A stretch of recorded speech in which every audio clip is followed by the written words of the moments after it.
la femme africaine yo ana jigéenu Afrika. ñu tàmbalee ko ci Fatiha julli ci yonent bi sallallahu alayhi wa sallam ñaan yàlla lii yàlla na barkeel yàlla barkeel kër gi ñu nekk bismillah. ngeen dalal loxo yi te fas ci jàmm dalal leen loxo yi te fas ci jàmm. والهادي إلى صراطك المستقيم وعلى آله قدر الدار العظيم رب اشرح لي صدري ويسر لي أمري واحلل عقدة من لساني يفقهوا قولي yàlla ñu jàmm. amiin jërëjëf Cheikh joxal ndee la jërëjëf Cheikh yàlla fay ñu merci. Donc, monsieur le directeur général, monsieur les directeurs généraux, chers collègues, c'est avec un immense plaisir aujourd'hui que je vous souhaite la bienvenue à toutes et à tous dans ce magnifique chapiteau pour célébrer avec nous et pour une toute première fois la Journée internationale de la femme. Il nous serait impossible aujourd'hui d'organiser cette journée, cette activité sans le soutien infaillible de notre président directeur général, M. Dembaka, qui n'a ménagé aucun effort pour la réussite totale de cet événement. En nous octroyant gratuitement les beaux boubous que nous avons mis aujourd'hui, et nous voyons que toutes les dames, les chères dames, les belles et vaillantes dames, vous êtes sur votre 31. On est fiers de vous. En sus, il a pu nous donner une participation symbolique pour la couture. En somme, il a pris en charge toutes les dépenses pour une bonne réussite de la journée. Nous ne saurons commencer cette journée sans magnifier Madame Ka. Elle n'est pas présente, mais vraiment, on aurait souhaité qu'elle soit parmi l'assistante pour delloo ko njukkal li ñu mënta wax borom këram ñu wax ko ko moom. Ainsi que Madame Banelka aussi, elles étaient sollicitées, mais jot moom moo amul. Dans cette dynamique, il y aura Madame Wan, la DRH du groupe, qui fera son discours, suivi de Madame K, chargée du personnel de Jollof Chicken, ainsi que Mademoiselle Mariam Tanya Diop, trésorière de EDK. Pour terminer, Awa Nongo, responsable marketing de QuickPay, passera à faire aussi son discours. Par la suite, il y aura la prestation des artistes qu'on avait bien invités. Et pour finir, le petit buffet et une photo de famille et un lancer de ballon en fin de journée. Je vous souhaite encore la bienvenue et vous remercie de votre attention.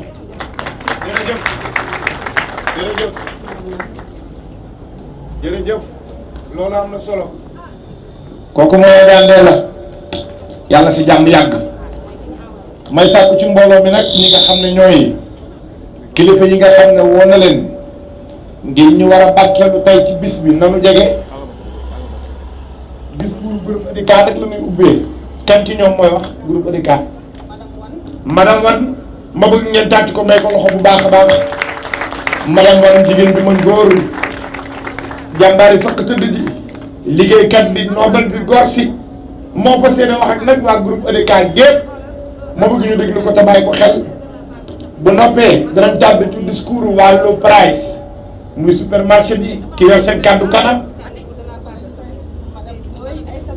ah kooku madame Ndoye lañ koy wax Aïssatou Diop madame Ndoye Aïssatou Diop jegal moo yor kàddu bu low price bu ñu noppee danañ tàbbi ci discours ki nga xam ne moo yor kàddu Jolof Chicken kooku kana ci gars yi madame kooku mooy madame Kamba jigéen ndaw moom dina jege ñëw toog nii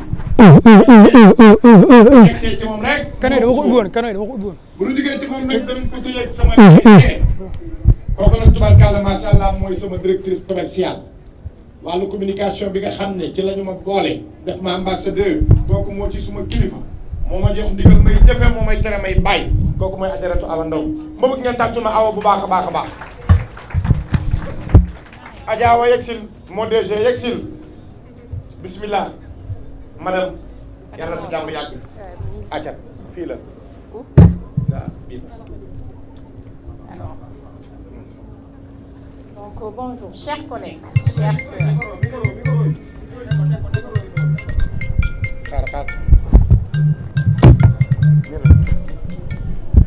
c'est bon. C'est bon, hein? waaw. duñ ko mën a téye. non na ko jege si Ah, c'est bon. Alors,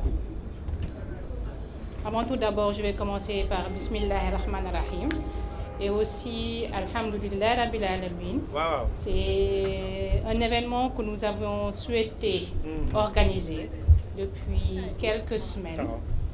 On a pu, malgré le temps très court qui nous avait été imparti, d'organiser tout cela et d'arriver aujourd'hui à cette journée, toutes et tous, je dirais, saines, en bonne santé, en tout cas, voilà. Nous commençons d'abord par Alhamdulillah Rabbil Alamin. Alors, chers collègues, chères sœurs, illustres invités, merci d'avoir accepté d'être des nôtres pour rendre hommage aux femmes de EDK en ce jour solennel du 8 mars 2023 pour la commémoration des droits de la femme. Mesdames et messieurs, au nom des femmes du groupe de EDK et en tant que DRH du groupe, je vous souhaite la bienvenue. Ce jour est particulier pour nous femmes, car nous sommes à l'honneur partout dans le monde. Cette journée, en effet, constitue pour chacune d'entre nous la célébration de la mise en avant et surtout de la valorisation de la femme. Depuis 1977, cette journée dédiée à toutes les femmes a été officialisée par les Nations Unies et les entreprises modernes, les grandes institutions célèbrent cette journée avec l'appui et le soutien sans faille de notre président directeur général, M. Dembaka, et l'ensemble du management du groupe. C'est ainsi qu'il a été décidé de la célébrer officiellement pour la première fois. J'insiste vraiment pour la première fois officiellement au sein de notre entreprise. Et désormais, les femmes de EDK vont célébrer cette fête chaque 8 mars, Inch'Allah, dans la joie, le bonheur, la bonne humeur et surtout le professionnalisme. Notre groupe multisectoriel se retrouve dans plusieurs domaines d'activité, notamment dans le pétrole avec la distribution de carburant, dans la grande distribution avec les supermarchés low price, dans la restauration avec Jollof Kitchen et actuellement dans les fintech avec KP. Ils créent des emplois, forment des jeunes Sénégalais et contribuent au rayonnement du secteur privé national. Nous sommes une entreprise créée depuis seulement 2009, mais avec plus de 1500 agents, des femmes et des hommes qui travaillent quotidiennement, 365 jours sur 365 pour le bien-être des Sénégalais. De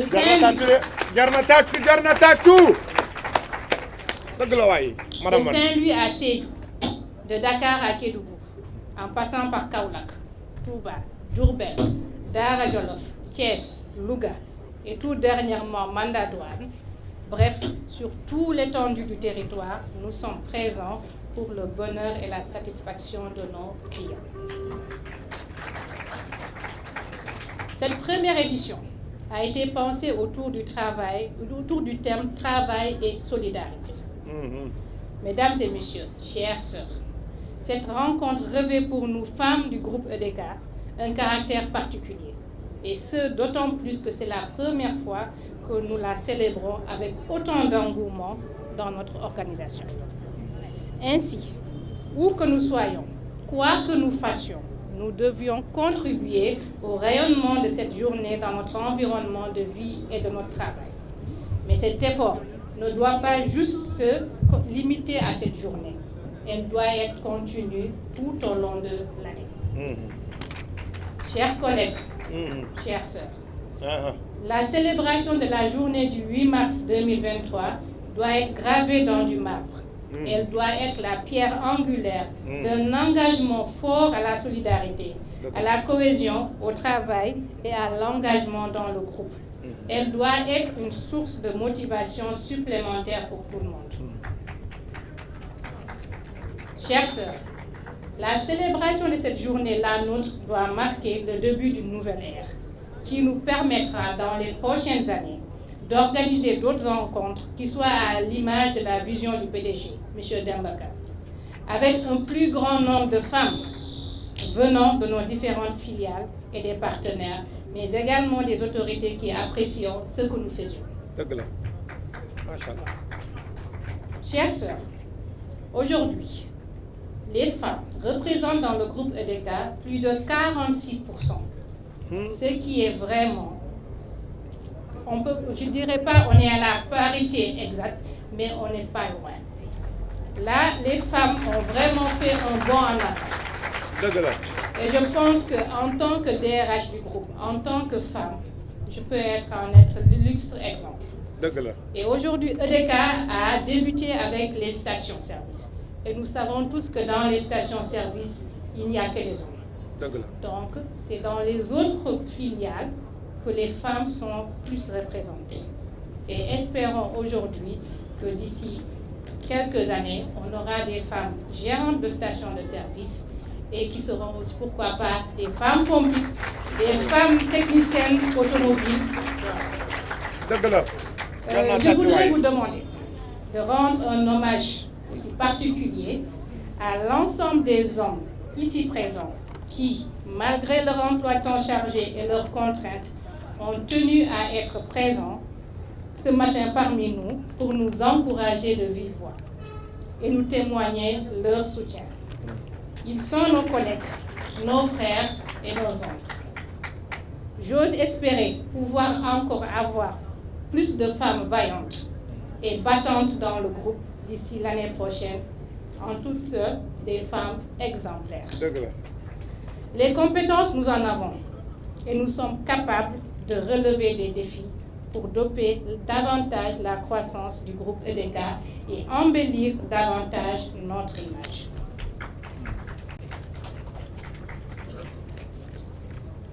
Je voudrais, au nom des dames de EDK, vous signifier notre profonde gratitude pour votre présence à la célébration de notre première édition dénommée Travail et Solidarité.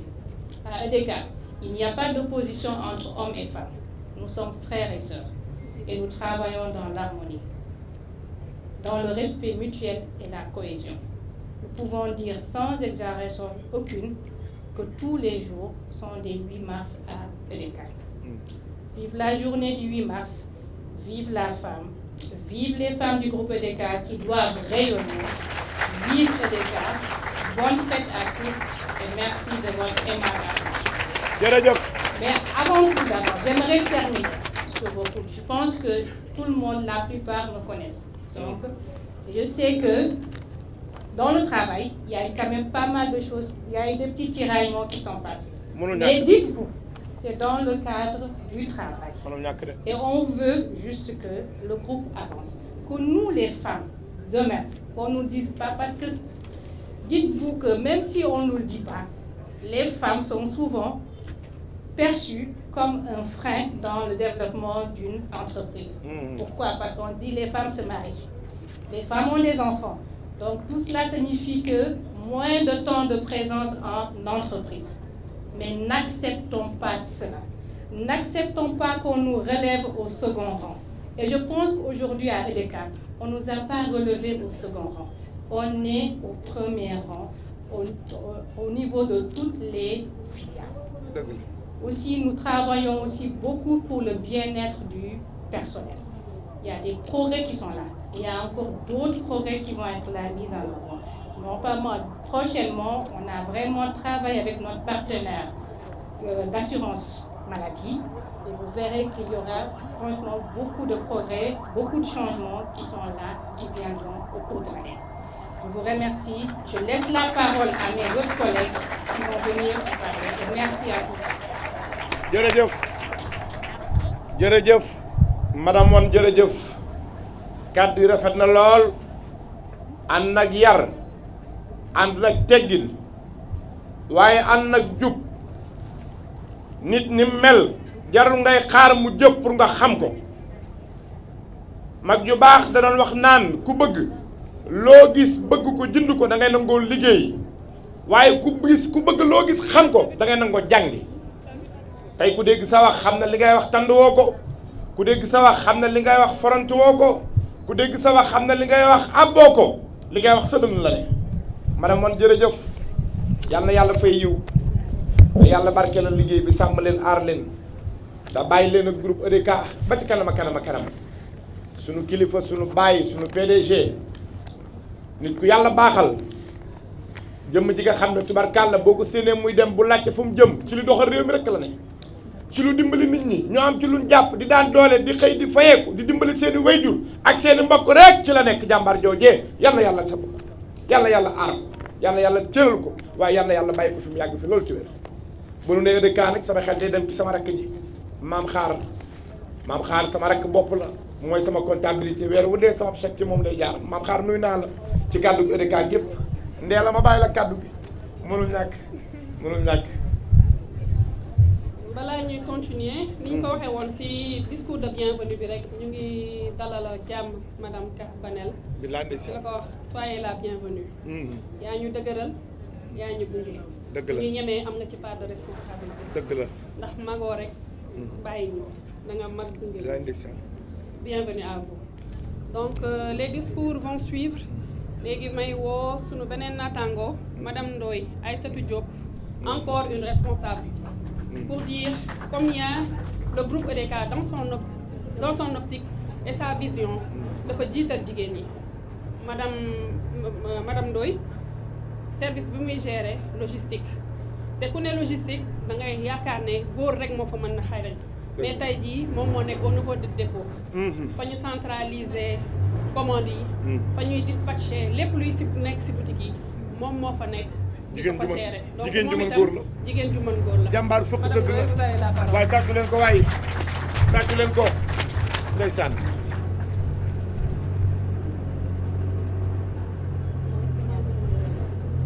Mesdames, Messieurs, chers collègues, honorables invités, je suis très heureuse et honorée d'être parmi vous aujourd'hui pour célébrer la Journée internationale de la femme. Tout d'abord, je tiens à remercier le président directeur général, M. Dembaka, pour cette très belle initiative, ainsi que l'ensemble des organisateurs de cet événement. Je suis ravie de pouvoir rencontrer mes chers collègues qui œuvrent sans relâche pour la réussite de notre entreprise. Cette Journée internationale de la femme est l'occasion de dresser un bilan des progrès réalisés, d'appeler à des changements et de célébrer les actes de courage et de détermination accomplis par les femmes ordinaires qui ont joué un rôle exceptionnel dans l'histoire de leur communauté et de leur pays.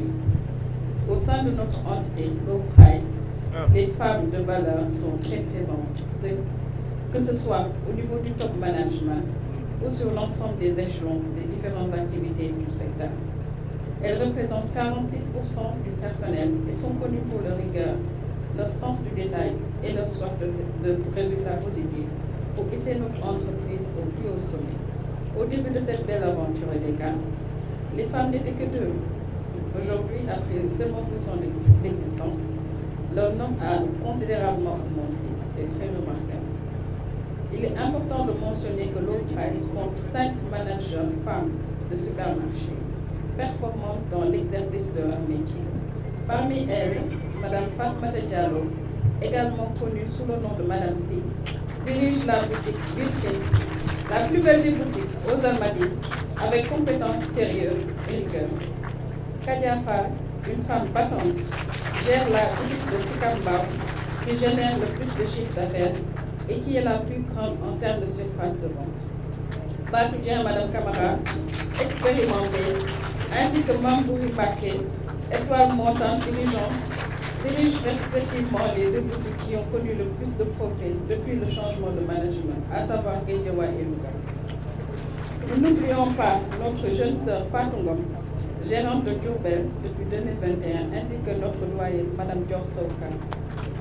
Je souhaite inviter toutes les femmes de l'EDK à s'unir, à trouver leur force dans leur faiblesse, à les renforcer, à faire fi de leurs individualités, afin de former une chaîne dont les maillons sont solidement liés les uns aux autres. La force des unes permet de pallier la faiblesse des autres. Nous tenons sincèrement à remercier M. Dembaka, qui accorde une attention pointue à la situation des agents en prenant en compte tous les aspects du développement du monde. L'amélioration des conditions de vie et de travail du personnel, en général et celle des femmes en particulier est l'une de ses principales préoccupations. La promotion des jeunes Sénégalais à des postes de décision a toujours été sa priorité et les femmes ne sont pas en reste. Étant l'exemple typique, en tant que responsable du dépôt, j'ai modestement contribué avec notre responsable d'exploitation, M. Mamadou Gueye, et tout le personnel du dépôt à améliorer de façon significative le fonctionnement de la centrale d'achat. Je vous exhorte à maintenir le cap de l'excellence et du service bien fait au service de notre entreprise, en tout temps et en tout lieu. Je tiens à témoigner que Low Price a une équipe de qualité engagée. Notre ambition est d'être l'entité du groupe la plus performante, la plus rayonnante et d'être leader dans le secteur de la grande distribution dans quelques années, Inch'Allah. Je ne saurais terminer sans mentionner toute ma gratitude à l'ensemble des femmes avec qui j'ai eu à travailler. Nous prions pour le groupe EDK et pour Low Price. Par ma voix, tout le personnel de Low Price et du groupe EDK vous honore, vous les femmes, et vous souhaite une excellente fête de la femme. Je vous remercie de votre aimable attention. Merci. jërëjëf madame Ndoye jërëjëf wax ji rafet na lool taxawaay am na solo góor baax na jigéen baax na yàlla rek xam ku bon ñaari loxoy takk tubay te ñaari loxoy takk sër la jor mel na ci Jóob guerre bi daan naam fu muy toll foo xam ne ak xare yi taam bu jigéen daal xeex ak tubaab bi te bu mu saan a génn dem ni baam daan solo na daan solo dugg ci biir tubaab yi xeex ak ñoom di rey ci ñoom ba jàpp na la jooree xeex fekk la joore nga ca kër ngay dal taam bu jigéen ay xeex jàmbaar jigéen yàgg na ci yoon wi pasteefu jigéen yàgg na ci yoon bi ngoruk jigéen yàgg na ci yoon bi waaye fituk jigéen yàgg na ci yoon wi macha allah madame Ndoye waaye nu nuy bu baax sunu yaay Banel tubarkàlla macha allah tey la ñu doog gis jëmm ji waaye jëf ji fekk nañu kër ga démb rek ci tàkkusaan bi waxtaan ak kilifa gi ñuy waxtaan ci programme bi fii ci direction EDK mi ngi ma naan xam naa Banel de moo nuy teewal maag soxna si ma ne ko incha allahu rabbi dana ko xaar ñoo ngi lay nuyu di la jox sa wàccuwaay te di la ñaanal jàmm di la wax ne ñoo ngi sant yàlla bu baax di gërëm Sëriñ Bamba ci boole gim nu booleeg sa mag ju baax ji moo nu dimbali de Banel sa mag jee ñu dimbali sa mag jee ñu teral sa rakk ji moo ñu teral moo nu segal moo nu sigil man de man moo ma teree dof man barke Sëriñ Bamba man moo ma teree dof moo ma teree futtiku ci mbedd bi barke Cheikh Saliou Fa Jaxate lépp lu war ci dundu doomu aadama war ci nit ak ki koy liggéeyal sa mag ji def na ko ci man bu wis ma fi mu ne maa ko yoral bor ba keroog may dee fay la loo liggéeyul mos nga ko dégg ci àdduna loolu la ma sa mag ji defal mooy loo xam ne dama ko war a liggéey ci 10 ans ñu fay ma ko ci benn fan ma jël yóbbaale maa ngi koy sant maa ngi koy gërëm te di ko ñaanal mu yàgg fi te wér yàlla bàyyi leen ak moom jiital ko ci kanamu njaboot gi may ko ndam may ko seg may ko tawféex yéen ñëpp ngeen fekkee njariñam Banel jërëjëf yàlla na yàlla fay yiw Ndeela ku fi topp. donc ñu ngi ñëw jox parole bi madame Ka. madame Ka. ma jigéen responsable personnel. ndeysaan bu Jolof Chicken. très bien. donc les choix ne sont pas faits par hasard. dañu xam ne département. ñooy borom ginaar yi. ma ne ko ñooñee borom ginaar yi tàccu leen ginaar yi waay. waaye tàccu leen ginaar yi waay. ginaar yi am nañ solo ci bis bi macha allah. donc madame ma jigéen mooy ñëw jël parole wax au nom de Jolof Chicken. sama waaj. donc moom itam jigéen ju mën góor bu dul taay jàmbaar la de. ci liggéey bi ci groupe EDK. bilaay ndeysaan. madame maa Ka jigéen ñëwal mooy borom ginaar yi. merci beaucoup. salaamaaleykum wa rahmatullah. tegal micro bi tuuti waaw. c'est bon. alhamdulilah. bismillah. rabbi shrah li sadri wa yaghfir li wahlul uqdatan min lisani yafqahu qawli. bismillah. alhamdulilah. Alhamdulillah. Nous remercions le Seigneur de nous avoir permis d'être là aujourd'hui pour cette première hautement symbolique, mais ô combien importante. Mesdames et messieurs de cette illustre assistance, c'est bon, d'accord. Mesdames et Messieurs de cette illustre assistance, Mesdames les organisatrices, Monsieur le PDG du groupe EDK Oil, Monsieur le DG de l'Okrais, Monsieur le DG de QPay, Monsieur le DG de Jollof Chicken, mes chers collègues, nous voilà aujourd'hui devant vous au fin de célébrer la Journée internationale de la femme.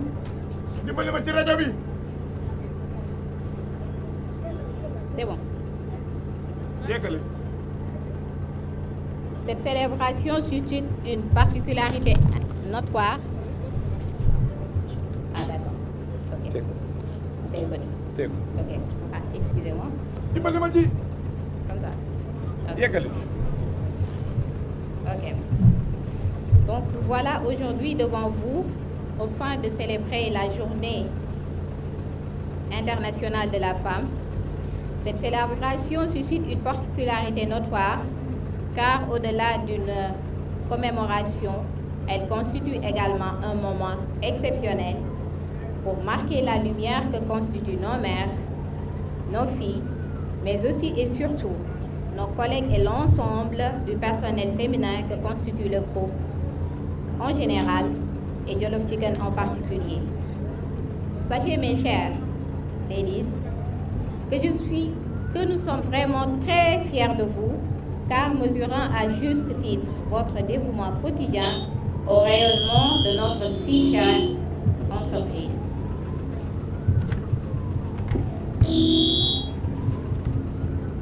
Oui, soyez-en certaines, votre apport est dans l'ordre du déterminant et nous en sommes conscients. C'est pourquoi d'ailleurs, plus de la moitié de l'effectif de Jollof Chicken est féminin. Oui, et c'est pourquoi nous, femmes, sommes présentes dans tous les services fonctionnels de Jollof Chicken, à savoir l'entretien des locaux, le service en salle, la caisse, la cuisine, la comptabilité-gestion, la gestion du personnel, fonction que j'occupe notamment. C'est dire que le choix porté sur nous femmes consacre nos compétences et nos mérites. Je nous exhorte à continuer à cultiver l'excellence pour le rayonnement de la boîte. Je ne saurais terminer sans remercier solennellement notre illustre PDG, M. Dembaka, pour la confiance qu'il nous a accordée et pour nous avoir permis de célébrer cette journée. Vive la femme, vive Jollof Chicken, vive le groupe EDK Oil, qui est notre slogan, Bekte ak Banex kese la. Alhamdulillah, je vous remercie.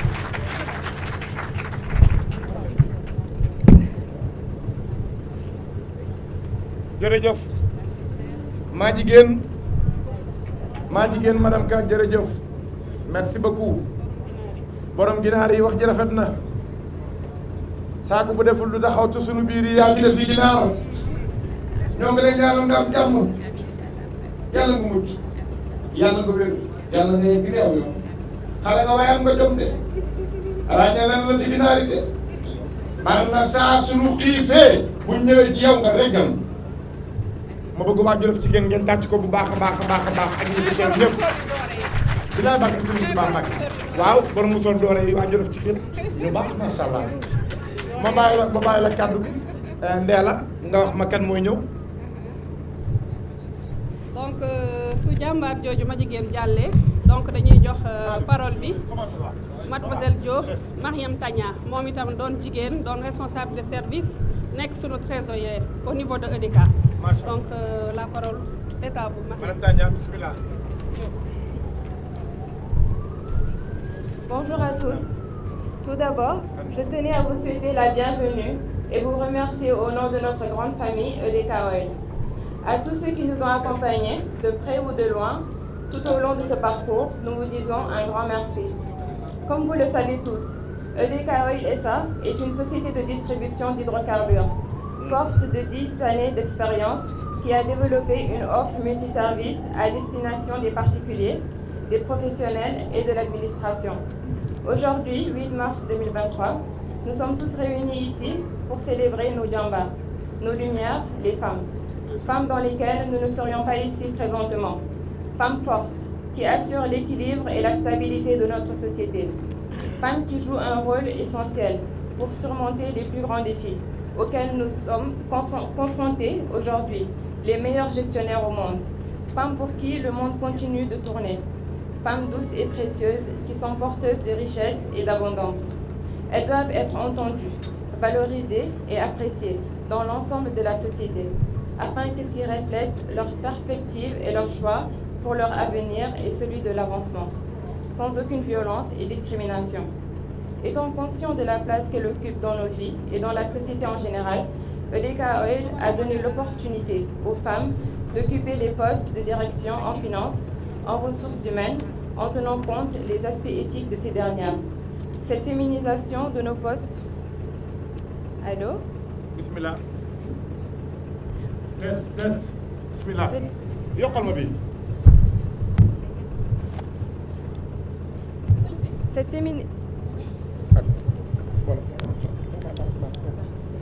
Cette féminisation de nos postes de direction nous a permis d'avoir une perspective différente et une diversité de pensée dans les décisions financières, ce qui peut améliorer les performances de toute entreprise. Je ne saurais jamais terminer sans vous rappeler que la vie est femme. La femme est vie. Une vie sans femme est une vie sans vie. Bonne fête à toutes les femmes. Très bien. Très bien. Machallah. wax nga dëgg de sama ñàng sorewul de waaye li nga wax dégg naa ko de li may ñàkk ñàng yëpp dégg naa li nga wax mooy sunu dund gi ñun jigéen ñi la saa jigéen ñi mënuñoo dund loolu dëgg la tàcc leen seen bopp bu baax a baax a baax yaa wax dëgg nag yaa wax lu foor yow yaa wax lu foor nag yow bii yaa wax lu foor sunu dund gi saa jigéen dégg man de bu jigéen amatul woon xamul lu ma fii def naa fi jaaree gaañu rek nee la bismillah.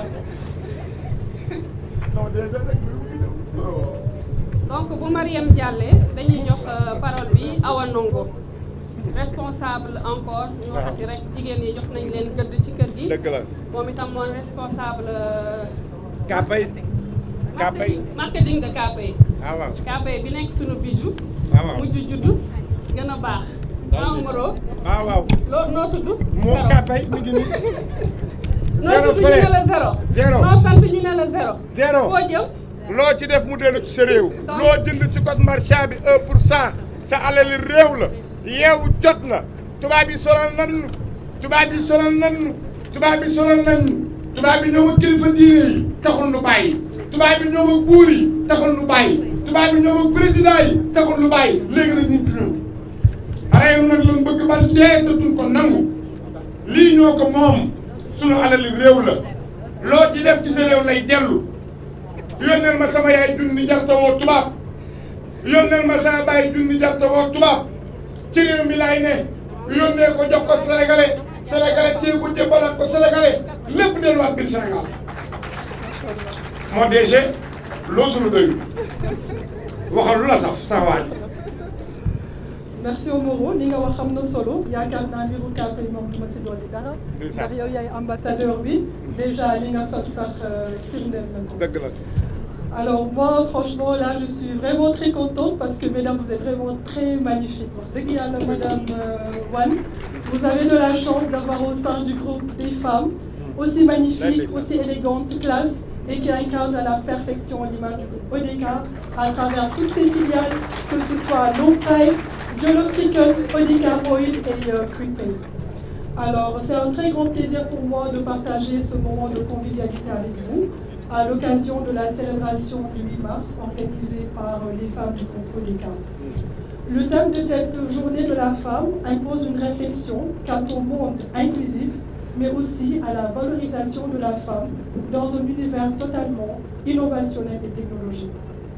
Au regard du rôle joué par notre société QuickPay dans le 10 secteurs d'activité que dans le développement de l'économie sénégalaise, il importe pour nous aujourd'hui de se livrer à un exercice très précieux qu'il est collectif et ouvert de par son envergure internationale. Nous, QuickPay, fêtons aujourd'hui toutes les femmes du monde. Très bien. En tant que FinTech 100% sénégalaise, orientée vers l'inclusion financière au Sénégal et en Afrique, dont la vocation est d'aider tous les segments de la société à accéder facilement aux services dématérialisés, entre autres financiers. Choisir comme thème de cette journée l'innovation et technologie pour l'égalité des sexes nous interpelle pour plusieurs raisons liées à la célébration de cette journée. Mais il convient avant tout de rappeler son origine dans le temps. Parler de la femme en cette journée internationale, célébrer en leur honneur, revient à les magnifier au paroxysme et à l'aube de leur engagement. Il y a plus d'un siècle, une femme journaliste allemande a eu l'idée de créer une journée internationale de la femme à l'occasion de la Conférence internationale des femmes socialistes en 1910. Dans le même sens, le parallélisme est permis à l'instar des femmes de terre emblématiques, saillantes de notre histoire commune. Relevons la bravoure de ces femmes qui se sont sacrifiées pour dire non à l'oppresseur.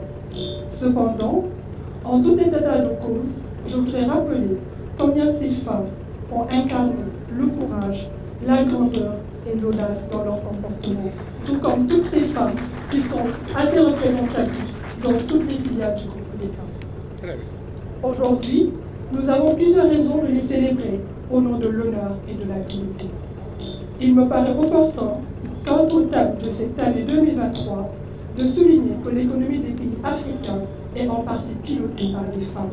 Par conséquent, leur leadership n'est plus à contester dans plusieurs autres domaines, mais reste à combler le gap dans les domaines du numérique et certainement de l'innovation technologique.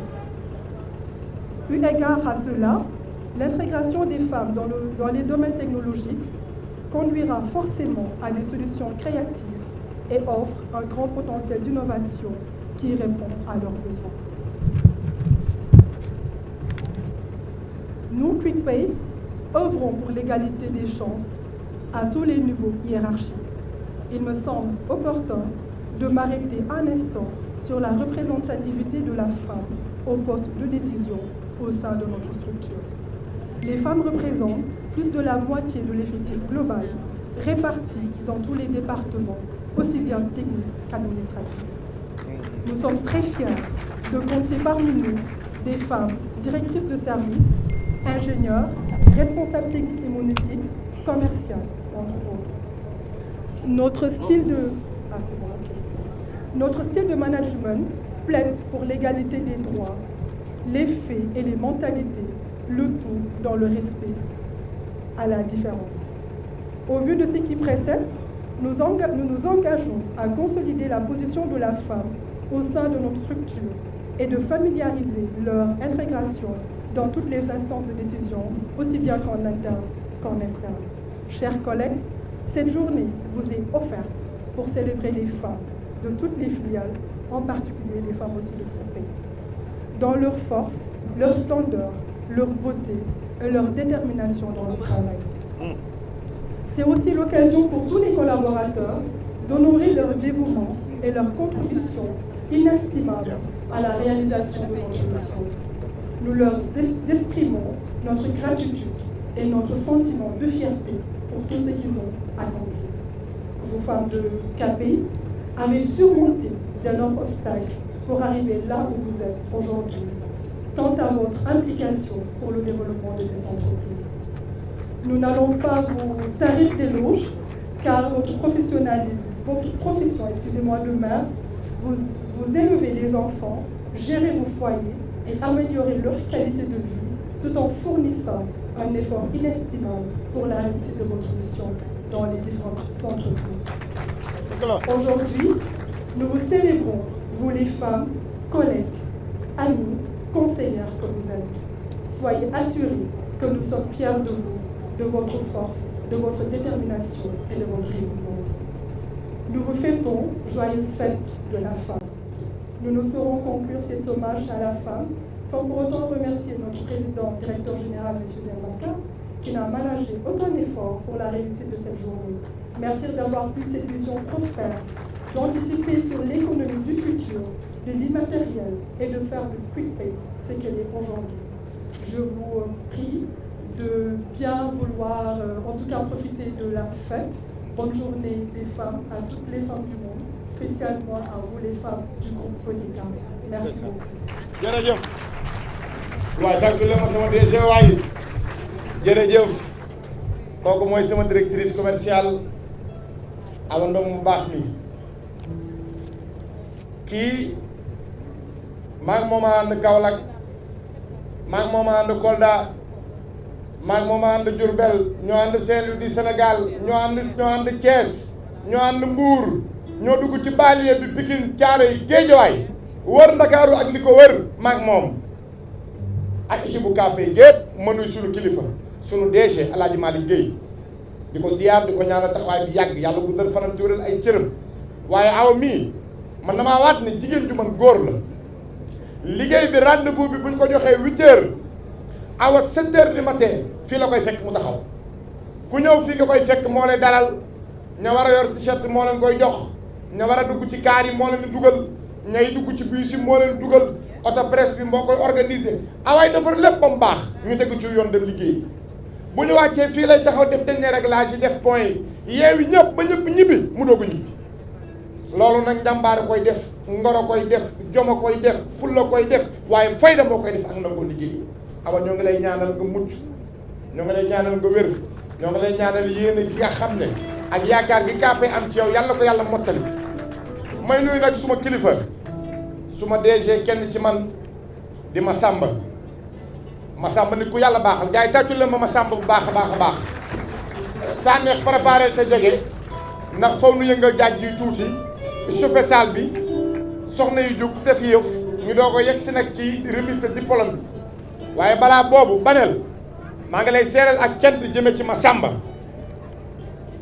de yàlla da koo booleeg sa rakk ji ñuy liggéey ba am solo yàlla dogal xéewal yi ñuy jot ñun sama classe gi nous les griots yàlla ci moom la koy jaarale waaye maas mënoon nanu ko xañ de baa mu yàqal nu ko baa mu kott koy dagg ko te duñ ko yëg waaye barke Sëriñ Bamba lu ñu sa rakk ji jox maas ut lu mu ci doon li jox nu lu mu joxul mu dem fa toog waxal lu fa lu baax ba mu jox ñu ko kon Massamba ñi ngi lay sant ñi ngi lay gërëm yàqaloo kenn siisoo kenn soxorewoo kenn iñaanewoo kenn yaa ngi dimbali ñëpp li gars yi am baa nga ko ak ñoom te loo am bokk ak ñoom yàlla sa jàmm yàgg saa neex kaay yëngu nagaaw bu ñu paree doo ko jàll ci remise diplôme yi baabu laay si xool ñu noonu oh si ko man na yaa doon sa maam borom man yi yëngalal ma xool yëngalal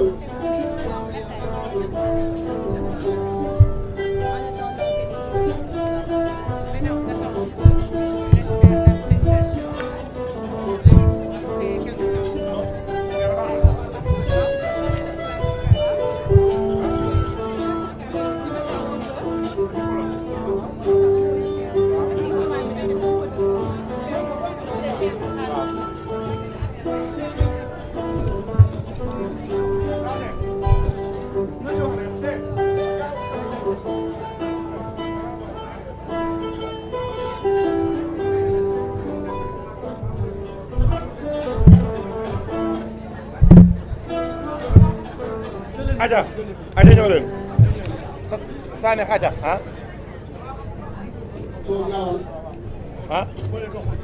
bii Sané yëngalal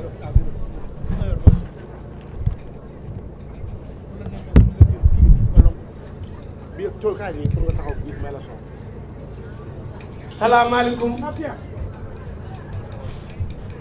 Aja yaa ngi na dëgg sa gaaw na saf saf aja bismillah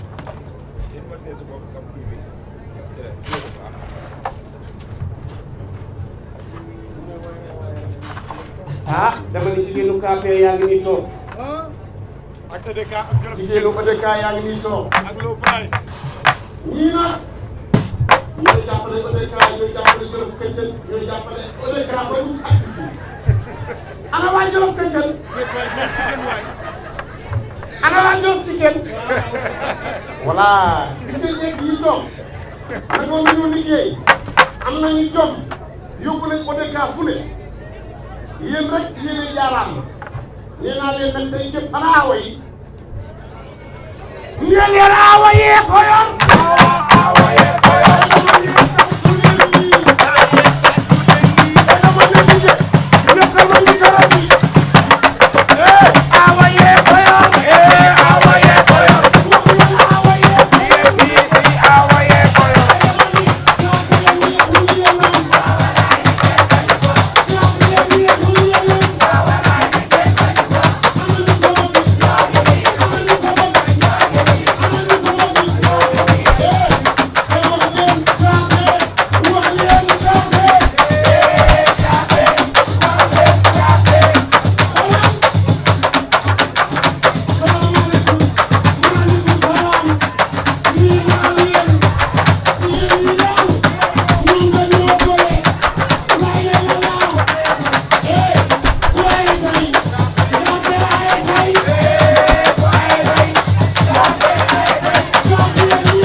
Madame Ka wax leen Madame Ka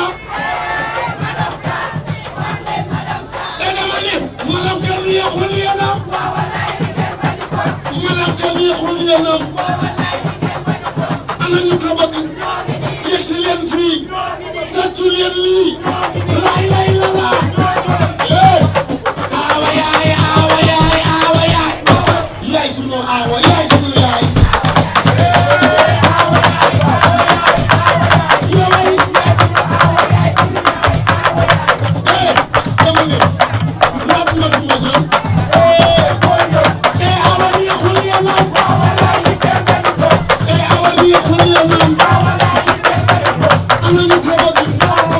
I'm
yéenam ana nga ko def ana sama xarit feccu leen ni madame Ndoye foo toogee Ndoye la foo toogee madame Ndoye wax leen madame Ndoye madame Ndoye neexul yéenam madame Mbaye ana madame Mbaye wax leen madame Mbaye neexul yéenam madame Mbaye neexul yéenam sama yaay doom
bu baax a baax bu sori saa taxawal lii da nga dolli taxawal lii da nga dolli bu sori jërëjëf ni baax na ci c'est très important Baboulaye yow la ñu bàyyi leen nga barkeelu waaye tubarkalla balaa boobu maa ngi gërëm Malick bu baax a baax Malick bu gërëm EDK nit ku yàlla baaxal Malick bu gërëm EDK am jom na ngoo liggéey waaye fonk boppam waaye fonk groupe bi waaye gëmit projet yi nga xam ne groupe ba nga koy teg jëme ci wàllu liggéey noonu laay gërëmee bu baax a baax monsieur Giro monsieur Giro DG Low Price ak sama doomi ndey allo ñu ngi leen di ziare di leen bëggee ma bëgg ba Low Price te tàccul ma suma DG Mamour Giro bu baax a baax yàlla jàmm yàgg ndee la ma bàyyi la kàddu gi Baboulaye la ñuy bàyyi mu animé tuuti en attendant ñu féex daal di ëpp daal di kontaan doog a wéyal xew mi.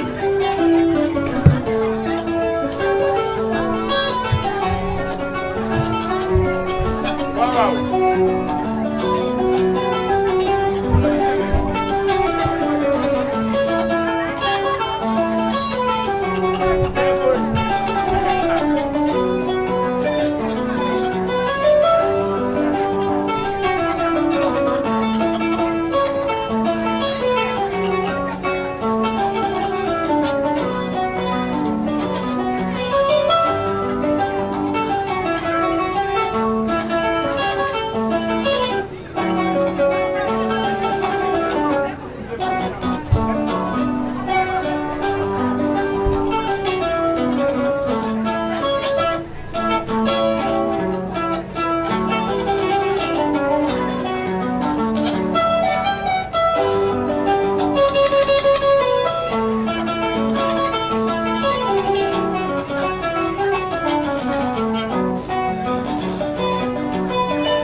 taalal micro bi jërëjëf Baboulaye Cissokho ñoo ngi lay sant ñoo ngi lay gërëm Cissokho Banna Cissokho Sora di la ñaanal yàlla guddal sa fan te wér ak say jër bu baax a baax li nga doon ci say maam doon ko ci say baay muy kooraa bii ngay def tey te nga yor relève bi yàlla la yàlla aar loxo bi sàmm loxo bi waaye barkel loxo bi ba nga yóbbu ko fi nga ko bëgg a yóbbu incha allah jërëjëf Ajaratu Ndeela dañuy jublu nag ci li nga xam ne mooy remise des diplômes bi nga xam ne tey tubarkàlla macha allah ngi koy def ci bis bi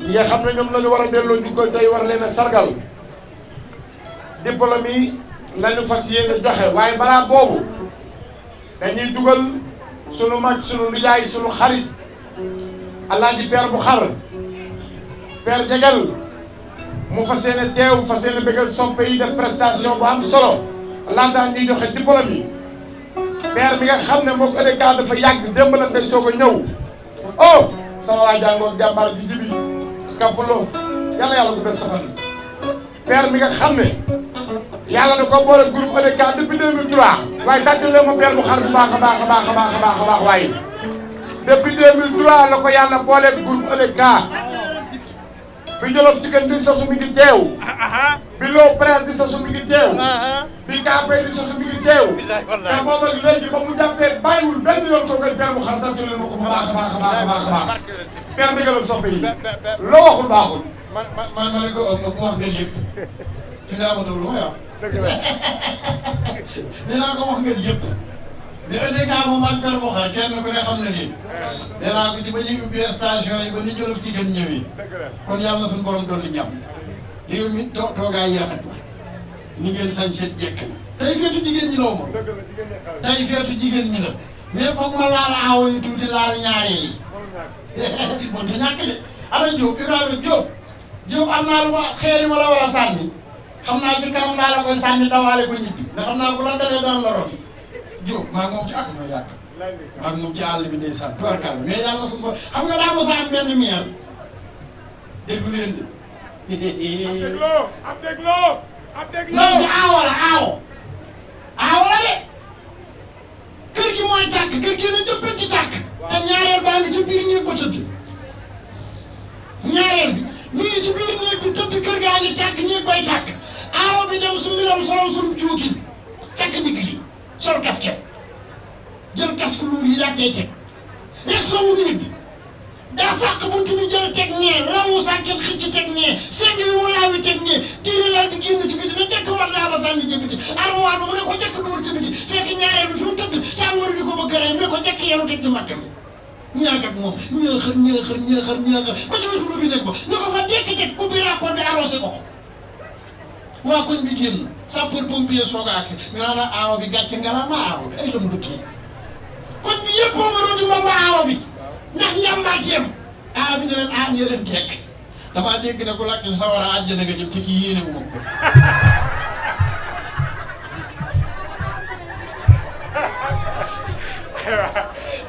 xanaa kookoo yàq nag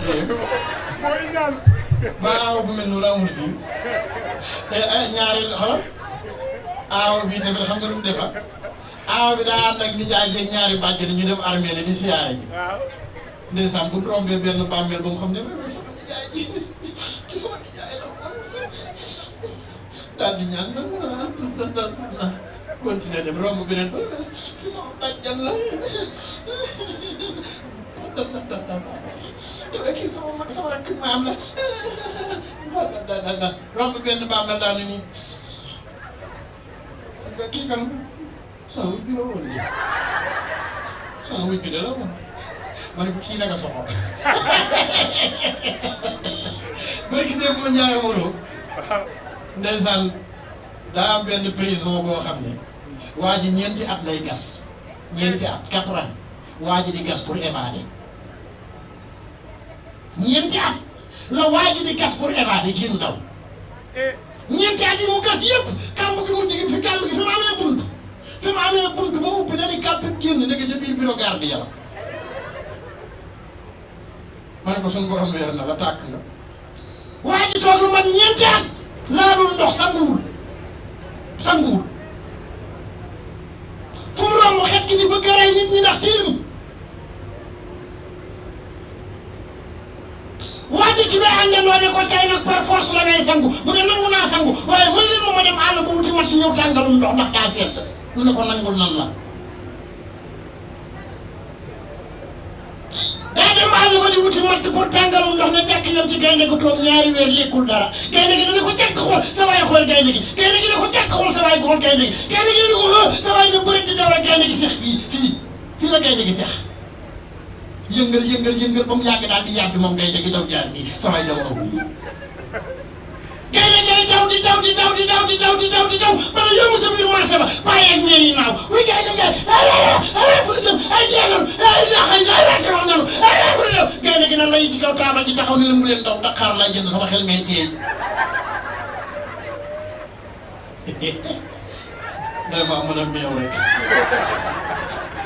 man sama doom li may tiit sama doom ñu ne ko bu ñu ñëwee ko sa papa lu muy liggéey lan la war a toll dama damaa mos a dem Kaolack xiif jàpp ma te booba ak Jolof Chicken la woon bi ñu demee Kaolack ngoon gi jot bitig yi tëj ñëpp tëj ma dem ci ñiy jaay puus-puus ñi jaay pousse-pousse ca rokk ba rek mais 10 000 laa yor te waa ji dana yor lu weccet te man foog ma lekk ma ne ko jaay ma 1000 francs yàpp ak 9000 francs ñeex mu jaay ma 1000 yàpp 9000 ñeex ma lekk 1000 yàpp yi naan 9000 ñeex programme bu ma doon dem dama ne ak ci taxaw projecteur bi na ma tàyyi tàngooru dugg ma ne danaa am gàcce tey ñëw projecteur bi ne tàyyi maa ngi sant bi sama biir bi mel na ci lu teg ci taal ma nga naan góor ma naan ay waay ñeex ma fu ma jëm dama jékki-jékki na tekk dox ne naa génn tuuti ci biir suturaal sama bopp dama ne génn di génn rek jékki-jékki sant na ñeex maa ngay dox di ma topp ñeex ma dafa buum rek dara man daal may jàdd la rek benn waay mu naan ma perte man damaa xiif heure bi fu ñuy jaay ak lekk ma ne ko toppal ñeex bu la yóbbul ba ca borom mbool ba xaw ma fu mu la yóbbu am kii de ree na ma kii ne leer na ma dem aawara kii moom biir na ma dem aawara ni muy état yi nii dama ñëw rek Omar ndax nag xam nga sànq dégg naa nga wax ko Ibrahima Diop bëggoon naa koo laal waaye dama koy baal ndax sant wee tax xam nga boo dee Diop rek dégg naa sànq nga wax ko sa xel dem ca Lat Joor surtout saa xeer soxna may ba mbir mi saa xeer faat na kulu ko diggéey ba kii bi moom boo dem ba jël soo tooñ bañ gànnal layal fay gànn kuulu gànn génn njàng ak bardaak boo koy yet coor bu ne daal di dégg gisee jëy Fatim Penda damel tee neg nab sukaade sàcc bi moom sàcc bi yàllaa ko tegu nattu ay na ay goo xam ne bii ne fekk na góor gu sol ñetti morsoom nii di dox jëm jumaa mu tafu suwetment ba ci biir te góor ga yëgu ko xanaa sàcc baa ay sàcc baa war banque day dem dugg ci biir banque bi toj banque bi génn te waa banque bi duñ yëg ne nit dugg na ci biir waaye yàllaa ko tegu nattu wenn bis nattu la ko yàlla teg mu dugg ca biir kër géwël ya ne dafay sàcc te ni yemul ci kër géwël yi ñu ne ko tiib jàpp téye 8 heures ci suba kër géwël yi paa bi doon ci boppam ay taawam 45 personnes la ñu topp ci taaw yi 40 35 25 15 10 5 3 2 1 ba ca jàpp ndaw ba xanaa kookoo sakkan dem na tiib jàpp sàcc bi ne dañ koy rey góor gi moo ko soog 3 morceaux daal di génn ne leen mais fii si lii du temps di baaxul du maïs li day géwël dafa war di tagge ak di terale yéen loolu moo seen aada mais waru leen di dóor ak a gaañe du yoon kii da ngeen koy jël ngeen teg ko gi ngeen ne cuul yeeg mbëng-mbëng yi korom yeeg mbabas boo ko tama ndaw ngeen yóbbu ko kii ku nga xool xam ne ku mën a fecc la sàcc bi ne bëreet na waaw mën naa fecc kay waaw 30 doomi paa bi génn ñu teg 36 teg sabar yi lu tër ci suba ñu déparé moom ne ko ci taalal la yóbbu dellu tontu ci taa boo ko deful ñu tër ren bi ndax góor gi day génn sàcc bi na nangu naa ñu ne tekk taxaw fi ñu taxaw déparé moom rëcc gun gun gun rëcc gun gun gun cagun gun ndax gun gun rey sàcc bi na nangu naa ñu ne ko wati ñu déparé moom lu tër ci suba rëcc gun gun gun ndox rëcc gun gun gun ndox cagun gun ndax gun gun rey dem ba mu di ñooñu arrêté seen rakk yi topp ci ñoom ñëw képp sabar yi continué ak sàcc ba rëcc gun gun gun ndox rëcc gun gun gun ndox cagun gun ndax gun gun rey ñooñu dem ba 18 heures arrêté seen mag ñi génnoon ñëw continué ak sàcc bi rëcc gun gun gun ndox rëcc gun gun gun ndox cagun gun ndax gun gun rey ñooñu dem ba 22 heures arrêté seen rakk yi topp ci ñoom ñëw képp sabar yi continué ak sàcc ba rëcc gun gun gun ndax rëcc gun gun gun ndox cagun gun ndax gun gun rey ñooñu dem ba 3 heures du matin arrêté seen mag ñi génnoon ñëw képp sabar yi continué ak sàcc ba rëcc gun gun gun ndox rëcc gun gun gun ndox cagun gun ndax gun gun rek ñooñu dem ba 5 heures du matin arrêté seen mag ña doon nelaw yeewu ñëw képp sabar yi continué ak sàcc ba rëcc gun gun ndox rëcc gun gun ndox cagun gun ndax gun gun rek ñooñu dem ba 9 heures ci suba arrêté jël sabar yeeg galañ ñuy yëpp këpp dem dee sàcc bi taxaw fu mu taxaw moom sàcc tekk taxaw fu mu taxaw naan rëcc gun gun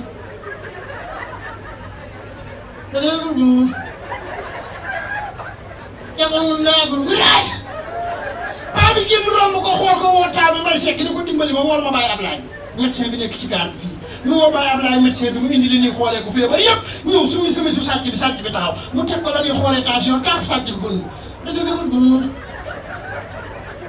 rajogagut gun jagoon mu neexul médecin bi xool ko ba pare woowaat paa bi ne ko dimbali ma woo ñii defar néew ñu defar ko kii dee na démb ca tàkkusaan paa bi woowaat kaa bi ne ko demal wooli ma bàyyi Alé bàyyi Seex ak bàyyi Galaay ñu ñëw sang ko ñu defar ko yóbbu ko armeel ya suul ñu woo ñetti paa yi ñëw dañoo sumi sàcc bi mu ne dum mu taxaw fi mu taxaw ñu jël potum ndox sotti ko di ko sang sàcc ba góor ne dañ ko dugg dum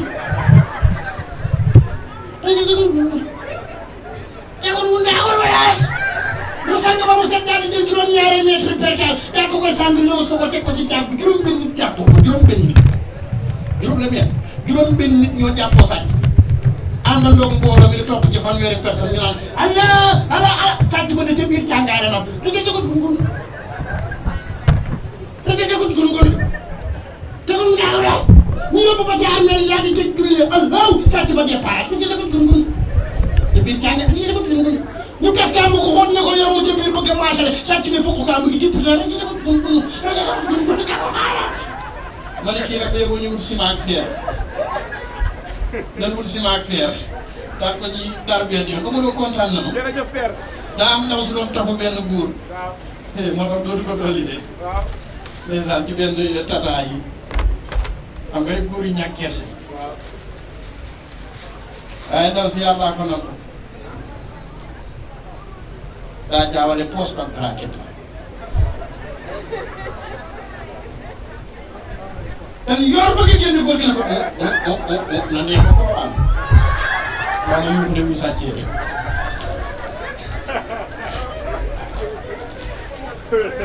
xanaa kooka jekku nan ko xanaa kooka jàpp nan ko yàlla suñu borom doolu jàmm kontaan nañu amaloo bëgg nañu yow kenn du yow ndax noo ngi lay topp sa digganteeg EDK sa digganteeg KP liggéey day rafet man damay faral di wax naan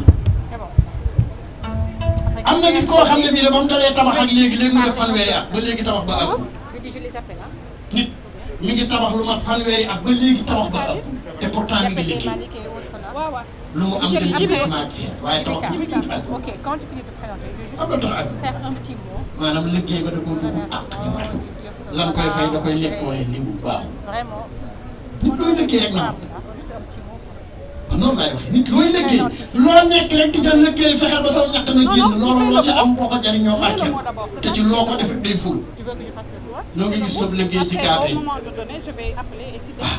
gis na nga cay sonn nekk na ngay def te yéen dañ leen a war di sargal di leen delloo jukkal yéen communicateurs yi xam nga nun ay comédien la waaye yéen ay communicateurs yéen wax lu baax rek ngeen fi nekki kon da ngeen a am solo ci biir réew mii ndax bu ngeen fi nekkul woon kenn du xam kenn du xam kenn ndax yéenay waxal nit ñi lu baax nit dana xam boppam waaye mënu koo wax danga ko koy waxal te ko yàlla suñu borom guddal sa fan kontaan nañu dégg nañu EDK moom nii la rek liggéey bi rafet na jekk na nga koy waxee rek doomi réew mi la yëfi réew mi la boo ca defee ci réew mi nga def boo ci deful ci réew mi nga def kon lépp réew mi la kon yàlla suñu borom doon ni jàmm dañ ne woon nañu jaar rek ñam comme mënta ñàkk comme seen fête la bonne fête yàlla leen suñu borom taxaw yàlla suñu borom guddal fan jërë ngeen jëf ay ci waaye tàccu leen ko baax a baax a baax jërëjëf Père bu xaar yàlla yàlla fay nee la waaw incha allah Babalaye Cissokho jéewal tuuti ñu bàyyi madame woon ñëw ñu jublu ci li nga xam ne mooy diplôme yi sargal ñi nga xam ne tey tubaarkàlla bu ñu sañoon dañuy sargal ñëpp ko mérito bu ñu sañoon ñëpp ay jot ci diplôme bi ndax képp ku fi teew tey wala ku fi teew te bokk ci njabootu EDK mérite nga diplôme ñëpp ko mérito moom ñëpp ko liggéey ñëpp ko liggéey ñëpp ko mérito ñëpp ko yeyoo waaye nag mbooloo lu bari bu naan dee dox foo jaar dégg ñoom diw daa mu lu ñàkk ñu tànn benn ñaar ba ñett ci gars yi ñu représenté ñëpp waaye yàlla seere na ne diplôme bii ku fi teew tey mérite nga ko ci say loxo mais la xabaar la ko loxo madame man bismillah Babalaye na biir de na biir ca kaw waaw Donc bonjour, encore rebonjour à toutes. Donc aujourd'hui, à l'honneur de cette journée, nous voudrions vraiment remercier, mais surtout distinguer je dirais les meilleurs parmi notre personnel. Nous nous avons décidé de nominer certaines personnes, en l'occurrence ici pour l'Opress, nos gérantes femmes. Parce que pour nous, aujourd'hui, une femme gérante d'une boutique qui génère quand même pas mal de chiffre d'affaires, vous êtes vraiment à féliciter. On vous félicite parce qu'on sait que les efforts que vous faites, vous ne comptez pas les heures. Vous êtes là du matin au soir, les jours de fête, les jours fériés, vous êtes présents quand on vous le demande. Et c'est pour ça qu'aujourd'hui, au nom de tout le management, au nom du président directeur général, on veut vraiment vous honorer, vous remercier, vous remettre des diplômes de reconnaissance. Et sachez vraiment que c'est très peu par rapport à ce que vous avez apporté, mais c'est quelque chose quand même qu'on voudrait que vous remettre, de vous garder en souvenir comme quoi que vos efforts sont reconnus, vos efforts seront aujourd'hui magnifiés par ce diplôme qu'on va vous remettre en ce 8 mars 2023, journée internationale des droits des femmes, mais je dirais surtout journée internationale de reconnaissance et de la valorisation de la femme africaine, de la femme sénégalaise. Merci à toutes et je dirais bravo à toutes. C'est pas parce que certains ne vont pas recevoir que nous méritons, vous connaissez, vous êtes toutes reconnues, toutes diplômées et toutes fortes, vaillantes et tenaces. Merci à vous. Donc on va passer au diplôme. On va appeler les personnes et on voudrait que, j'espère que tout le monde est sur place pour pouvoir les remettre. Voilà. jërëjëf madame Wane diplôme nag dañu koy door barkalla macha allah ki ni njëkk woo sa fas yéene koo jox diplôme am waaye buñ ko joxee jox nañu ko ñëpp comme ni ma ko waxee su ma àndoon fukki nit ak ñaar jaar fii ñi ma àndal ñëpp ay nit lañu waaye foo jaar koo laaj ñi fi jaaroon moo la ñoom numéro yàllaay dogal mbooloo mu ànd mu ne boo mënta tudd ñëpp dana am koo tudd mu jëmmal ñëpp ay béy sax ak i xar bu ñu àndee dem benn béy dina jiitu te des topp ca gannaaw kon nag tubaarkaala nañu xam ne diplôme yi képp ku fi teew tey jigéen bokk ci njabootu EDK mérité ko ko tamit sa loxo waaye li mënul ñàkk foofu day am ku ne tàmbalee yaay koy. Alors on va appeler M. Ibrahima Diop. ni ñu ko waxee rek vous êtes toutes méritantes benn loxo benn bant li ñuy wax mën nañ ko damm waaye bu ñu booloo nekk say rek kenn du leen mën a lu bëri te vous êtes toutes méritantes toutes autant que vous soyez mais dañu ni ko Omaro doon waxee rek nang boo gis booloo boo gis dana am ñoom diw ki ngay njëkk a génn ki njëkk a génn dañ ko naan jinax dëgg la ñi ko topp ñëpp ñu ne ay janax ci logique boobu dëpp la waaye boo nominé benn gérante daanaka personnel am ñëpp ñu nekk ci boutique bi nañu nominé donc dañuy commencer comme ni ko madame Ndoye waxee woon ci discours am donc dañuy woo madame Sy moom mi dirige vitrine et la plus belle des boutiques de EDK donc ñu woo monsieur Djibi Ka Djibi moom mooy directeur EDK propriétaire waaw sama kër gaa ngoog kon nag Djibi moom mooy ñëw sama kër gaa ngoog Djibi moom sama mooy kër gaa ngoog sama kër gaa ngoog Djibi Ka Kapoulo le fils digne de son père Djibi kaay taxaw nii kaay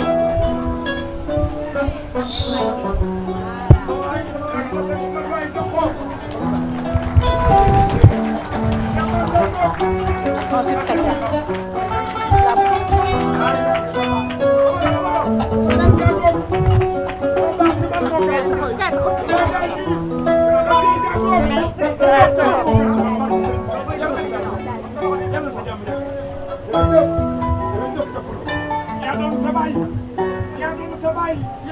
baax na donc madame Sy di jigéen bu mën góor man sama wax mënut a bëri ci moom ndax li ñu boole avant EDK la EDK doog a ñëw ànd nekk ay collègues ba mujj nekk lu ëpp collègue ndax nit ki lay seet di la dox di la xelal lu mu doon sa rak sax di la xelal kooku day sori ci yow mënu ma wax ci moom sax lii donc madame Sy toutes nos félicitations pour la boutique la mieux gérée la plus belle de tout le réseau. Donc bu ñu jógee ci madame Sy beneen récipiendaire bi Kadia Fall lay doon.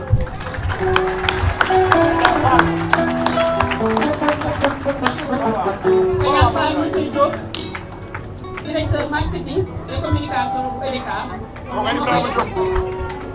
Ibrahima Diop waaw taxaw leen nii Ibrahima bismillah Dakar na photo bi bu ñu xoolee low price bu Sicap Mbao ci année 2022 bi def na chiffre d'affaires bu ëpp 1 milliard kon ñooñu mënuñu ñu def lu dul ci geste bi gratifié leen moom nag moom diplôme bi ak équipe bi yëpp ñi ci boutique bi yëpp bravo à madame bu baax te bari njariñ bari valeur Ibrahima Diop jàmbaar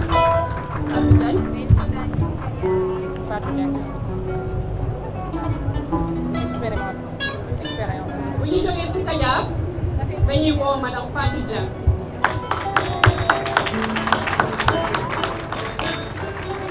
madame Fatou Dieng ci ancienneté madame Fatou Dieng ci expérience am madame Fatou Dieng ci njabootam madame Fatou Dieng bi xam ne dañuy mag waaye ku boot bu ci xañ boobu la boole ko ci ñëpp madame Fatou Dieng dañuy woo monsieur Malika ñu jox ko diplôme.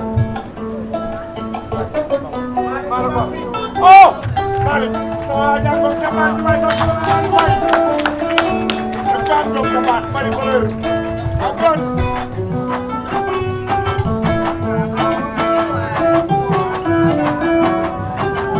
waa jàmbaar jàngi bi waay Malick waaw waaw waaw waaw jàmbaar ji tàmbalee ko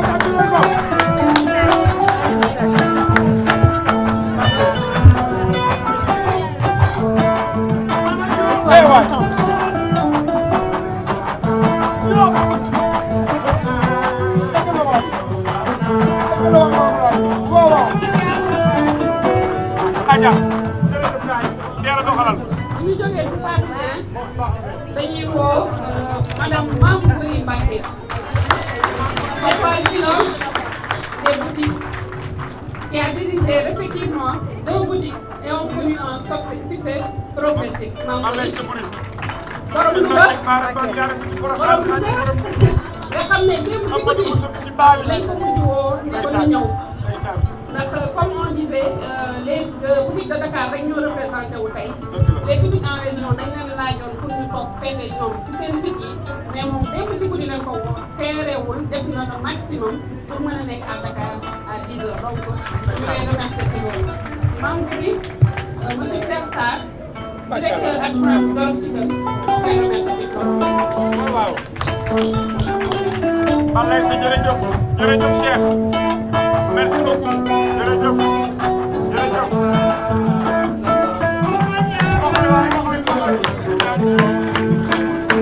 Mbacke man lay sa buri seen Mbacke maaram mam ñaara ci Porokhane xaadi borom nit amul mu sama ci baar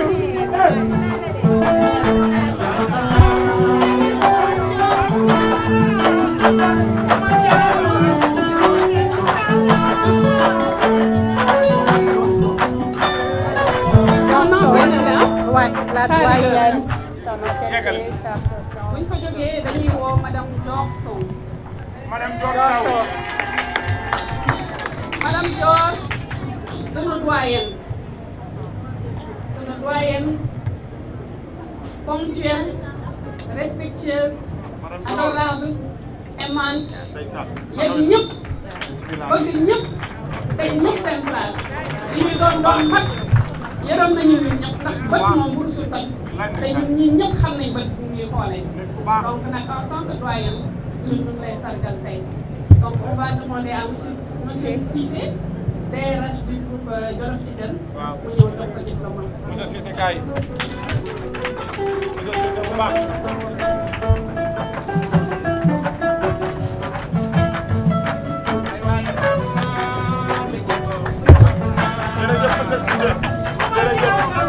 Malheureusement, elle n'est pas présente.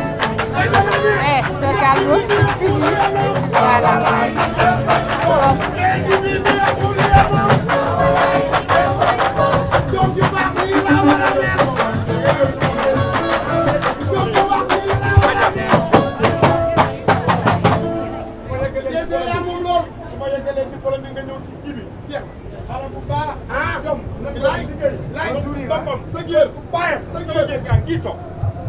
Alors, donc la dernière, c'est notre plus jeune gérante qui est là depuis 2022, il y a à peine un an. Très bien. Malheureusement, aujourd'hui, elle n'est pas présente. Elle est une jeune maman, comme on l'a dit, elle est dans... Allô? Waaw.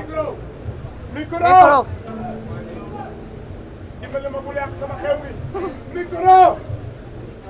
Dimbali ma. Bismillah.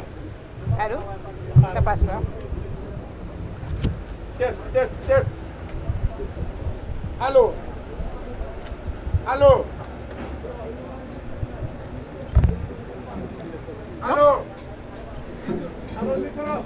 Micro. Et celui-là, il passe ou pas? Non.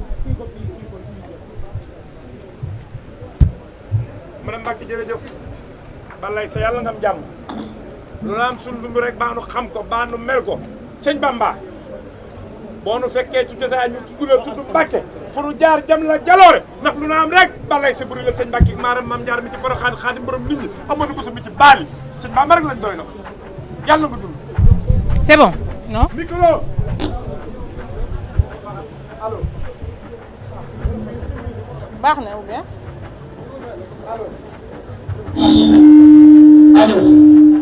Allô. Bismillah. nañu maytu laa ci suuf mu fay. Allô. Bismillah yaay boy. Allô. Donc je disais qu'on va terminer par notre plus jeune gérante, Madame Fatou Ngom, qui malheureusement aujourd'hui ne peut pas être présente, qui est une jeune maman qui vient de retourner de son congé maternité. Et son diplôme est là. Nous allons le lui remettre. Elle a envoyé. Aujourd'hui, c'est elle qui dirige la boutique de Diourbel. Très bien. Voilà. Fatou, félicitations. Donc, on va faire une photo de famille pour les gens de Low Price. Ensuite, nous allons continuer sur de l'optical.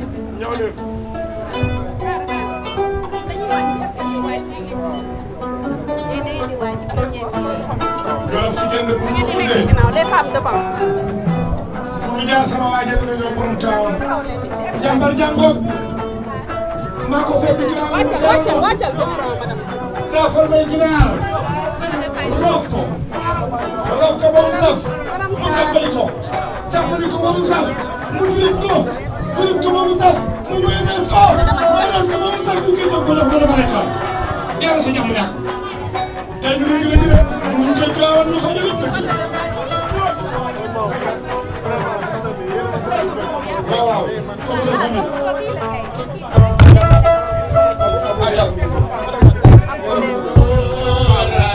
Sora ma jaga Fatou Ngoné Mansour Mbaye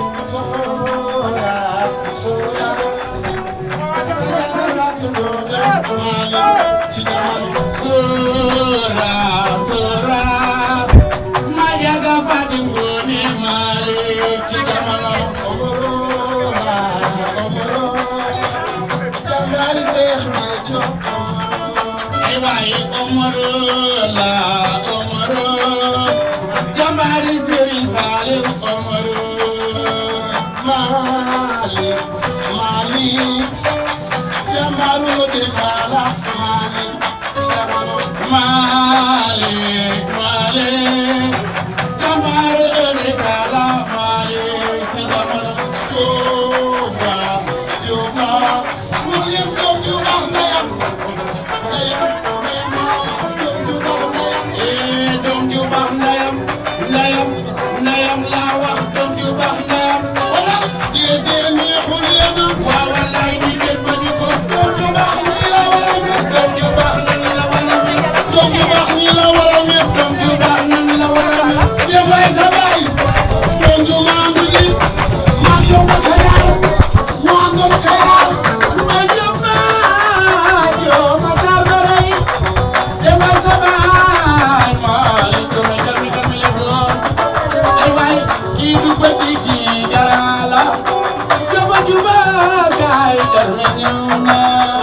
waaw loolu waay waaye ndax nag jërëjëf yaa ma woon waay yàlla si jàmm yàlla toogal nii di nga may ba doyal. Ajaratu nee na. te ne wéyale programme bi fan lañ jëm. léegi nag dañuy jëm Jolof Chicken.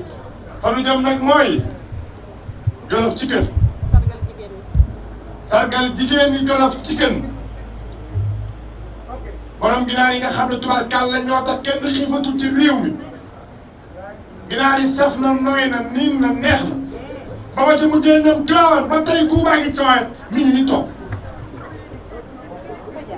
guub bi effet yi ba tey maa ngi moom te ba ma ko mosee moom la 8 mois ba tey mi ngi fi. nee na dama lay bàyyi nga sargal jigéen ñu baax ci madame Wane am nga nopp parce que Sëñ Tuubaa sama waa jàng bi madame Wane tu as gagné. nee na doxalal. waaw kay Omaro bu ñu jógee si low price dañuy dem Jolof Chicken. dëgg la. donc en premier dañuy woo Seynabou Gueye. Seynabou Gueye tàcc leen ko.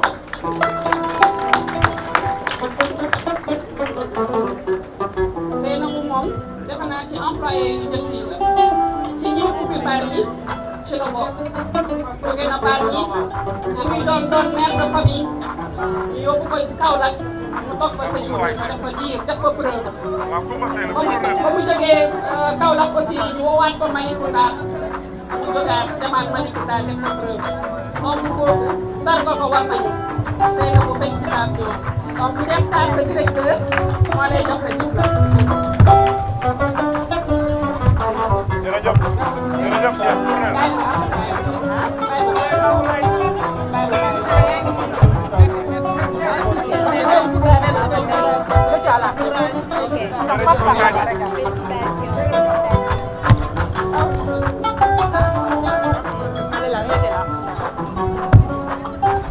Seynabou pour la photo de Seynabou. xaaral nii da ngay def nii.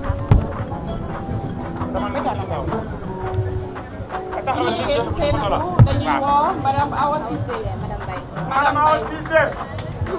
Awa Gaye tàcc leen ko baax a baax. Donc Awa Cissé, qui est quand même l'exemple de l'évolution au sein de l'entreprise. Awa a débuté en tant que caissière service. Elle a montré du talent, des compétences.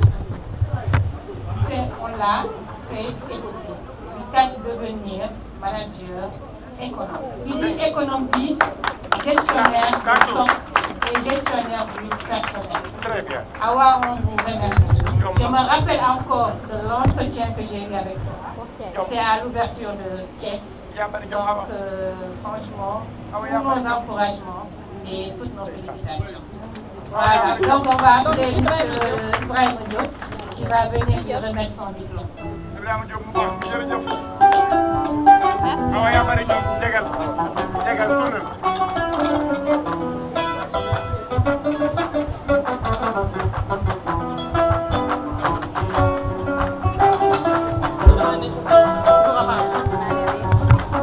Allez, merci beaucoup.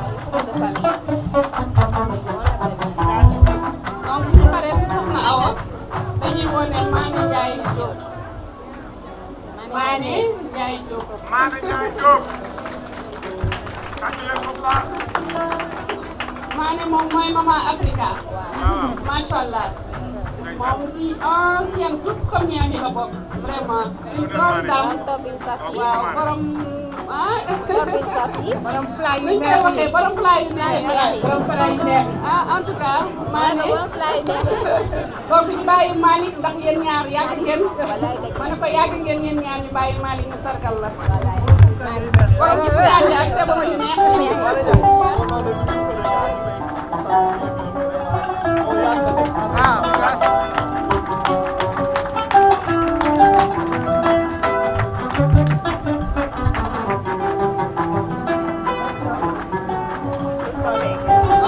suñu yaay Mané mu passé dañuy woo Khoudia Ndiaye. Khoudia Ndiaye borom Tiwaawan. waaw walaay dégg ngeen bañ ko. waaw walaay dégg ngeen bañ ko.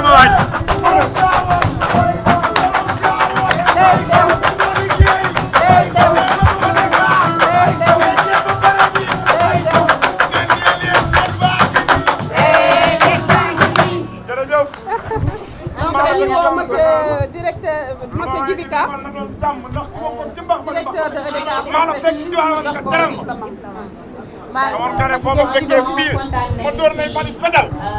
Khoudia bu baax parce que Khoudia ci disponibilité franchement parce que c'est pas évident.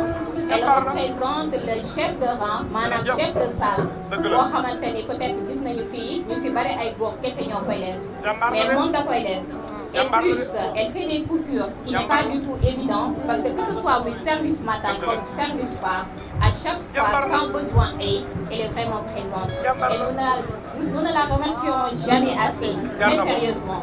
Et c'est pour vraiment sargal la vraiment kontaan ci yow di la vraiment jërëjëf et que lii dàq mi ngi ñëw incha allah. jar na ko maa ko fekk Tiwaawan. donc bu ñu paree si Khoudia dañuy woo Ancha Seck.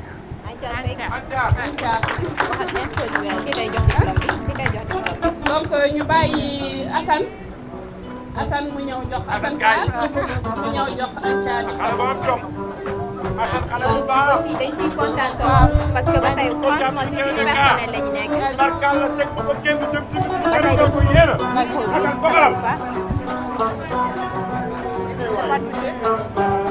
le micro. allo. le micro. alma xool na fay.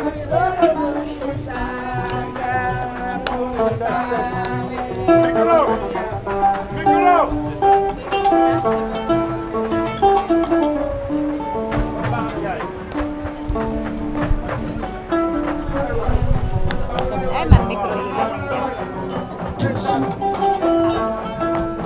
Abdoulaye Sissoko Banna doxalal waaw.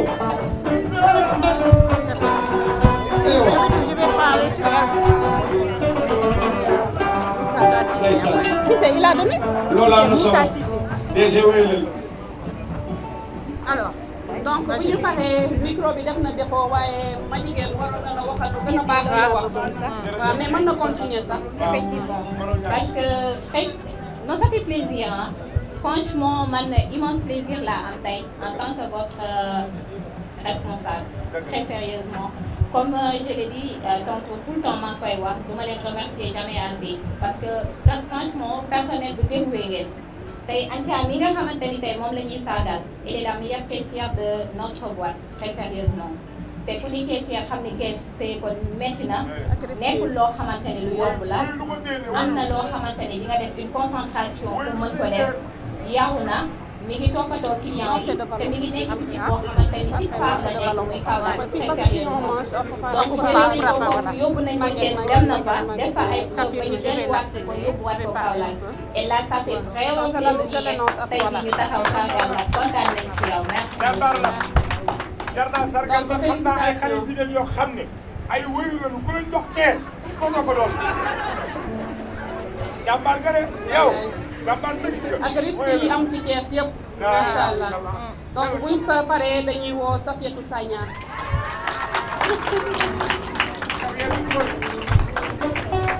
Après tu parles, après je... D'accord donc kooku nag Safi lay nekk wax dëgg yàlla kontaan nañ ci yow trop parce que ce soit muy service ba démb moo ci mujj jour de repos na woon dafa am prestation et a tout laissé dem toppatoowal na ko ba mu jeex te bu ko neexoon mu ne wax dëgg yàlla du ma ko def mais wax dëgg yàlla daf koy def avec plaisir nekkul loo xam ne dama leen koy forcer mais c'est des choses qui viennent naturellement dañ koy def donc chaque fois dama koy saluer très sérieusement foo leen yóbbu ñu dem fa ñi ngi kontaan ci yéen torop kontaan nañ ci yéen très sérieusement di leen wax ngeen gën a góorgóorlu rek comme on a dit l'avancement est dans la boîte te incha allah mën ngeen ci gis seen bopp bu baax incha allah.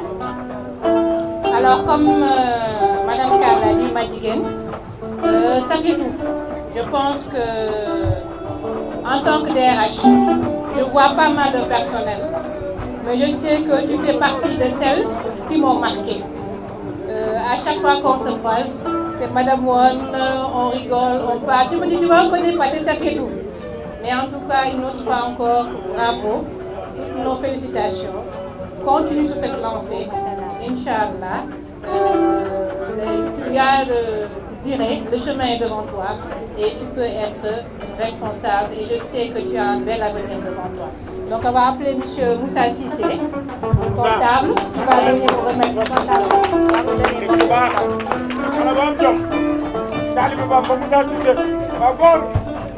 Merci, franchement, merci à vous. Sérieusement, merci. Voilà. Et encore, pour toutes les autres qui sont là, vous êtes toutes diplômées. On a juste choisi certaines pour leur donner, mais sachez que toutes autant que vous êtes, ou bien toutes autant que nous le sommes, nous le méritons et nous l'avons déjà eu. Mais c'est juste par rapport à cette journée qu'on voulait remercier, magnifier leur travail. Mais toutes les femmes de EDK, comme on dit, EDK célèbre ses femmes chaque jour de l'année, mais aussi aujourd'hui particulièrement. Donc on va prendre la photo de famille. Ensuite, on va passer, il y aura une petite surprise et après on passera au buffet. D'accord? Voilà, donc pour la photo de famille, les gens de Jollof Chicken, tu veux parler? Ensuite aussi, je laisserai la parole à nos collègues, à M. Sarr, responsable, directeur adjoint de Jollof Chicken, qui va aussi parler au nom de la direction. Donc c'est vrai que c'est notre journée, mais on va quand même leur laisser un peu la parole pour qu'ils parlent. Allez, M. Sarr. Donc, Monsieur Sarr ñëwal barkeelu oto lu mu xat-xat nuyu ma sama yaay. Viens parler au nom de Jollof.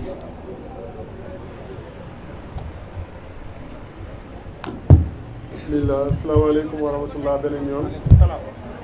waaw mais en fait dañuy sant yàlla bu baax a baax a baax a baax en fait c'est un honneur ma nekk ci diggante ñaar ñii parce que madame woon moo ma dalal bi ma ñëwee mais mu nekk jigéen joo xam ne j'ai beaucoup appris d'elle. C'est-à-dire en fait quand tu es avec elle tu sens même pas que tu es avec une femme mais tu es avec quelqu'un de professionnel. On a travaillé ensemble, on a fait beaucoup de choses ensemble dans le côté professionnel. Côté administratif, elle est extraordinaire. Quand elle regarde un fichier, non, toi, comme on dit toujours, si toutefois le directeur fait passer quelque chose par elle, en fait, il peut signer en fermant les yeux. Parce qu'elle prendra le temps de voir est-ce que ça a été très bien fait ou pas. Donc, Madame Wan, je vais profiter de cette tribune vraiment pour vraiment te remercier. Tu as tout fait pour moi. Et comme je t'ai toujours dit, tu es ma Badiane adorée. Je te le dis toujours, mais alhamdulillah. Autre chose, c'est-à-dire, quand on a été sur Jollof Chicken, j'ai été avec Madjigen, mais une femme extraordinaire. Jigéen buy liggéey ba 20h 21h ci moom laa ko gisee boo xam ne en fait day xëy 7h du matin bureau la koy fekk ba 20h 21h elle est au bureau pour que yéen aussi yéen ñi nekk sur le terrain ngeen xam ne moom mii en fait yéen bu dee yéen a ngi def 9 heures de temps moom elle est en train de faire 12 heures de temps par jour mais vraiment loolu c'est quelque chose c'est pour ça que j'ai confiance en elle en fait lu xew lu nekk rek ma jigéen lu ne en fait dama naan ma jigéen ba xëy na des fois sax nit ñi dinañ ne waaw mais fii moom xanaa ñeneen ñëw ñu fi mais c'est parce que en fait quand tu lui donnes quelque chose avant de te faire un retour en fait day leer nañ et ça je pourrais le dire vraiment pour tout le monde c'est une fierté de travailler avec vous peut-être des fois mën nañ ñëw xam nga ngeen di def ay affaires ainsi de suite ñu wax leen mais toujours est-il que c'est toujours une fierté d'être avec vous. Vraiment, bonne fête à vous les femmes. Toujours ci kaw ci kanam. Merci à vous. Merci beaucoup.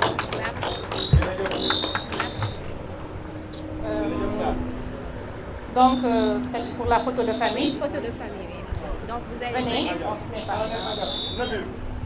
Waa Jolof. ah dañuy jàkkaarloo nag suñ grand bu baax bii Ibrahima Diop moom nga xam ne liggéey ko jàppale na xale yi bëgg EDK wax ji bëgg lépp luy EDK Diop yow Diop su ma la gisee damay wax loolu ca kaw Malick a ngi noonu mi nga xam ne foo gis Ibrahima Diop gis fa Malick liggéey rek lañ tëb waaye suñu deesee ngi noonu. ah yee. yow dem bàyyi sa baay nga am jom bari jom koo liggéey xale boo xam ne yàqulu dara sa papa ñu ne doom ju baax nii la war a mel doom ju baax nii la war a mel doom ju baax nii la war a mel doom ju baax nii la war a mel yow neexul yanam waaw wallaay ni kenn bañu ko maa neexul yanam waaw wallaay mbiru président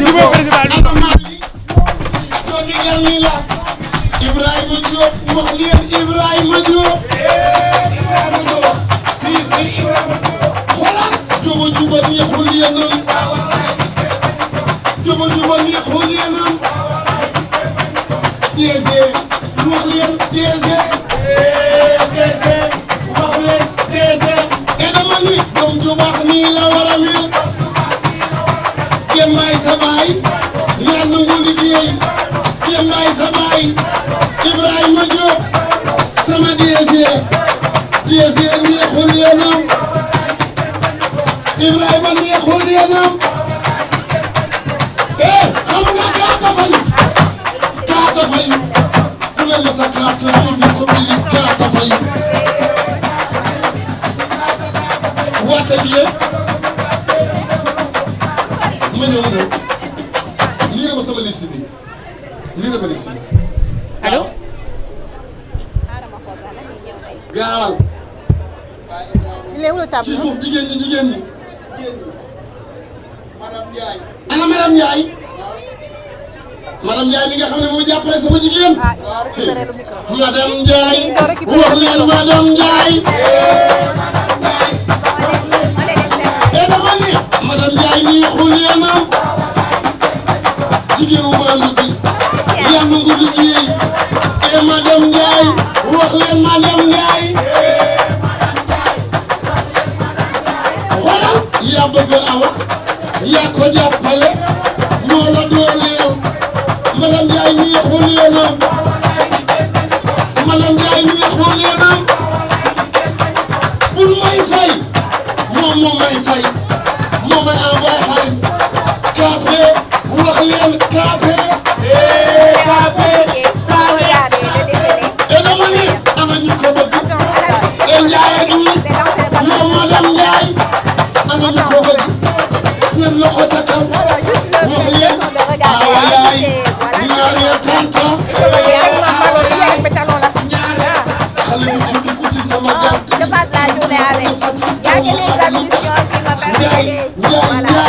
Ndiaye sama jiit bi muy sama xarit tàccu leen lii ana borom Tiwaawan feccu leen lii ana borom Tiwaawan yàq na Tiwaawan jiit bu maandu bi wax leen jeeg waa ngi nii dama ni ana ñu ko bëgg ana ñu ko bëgg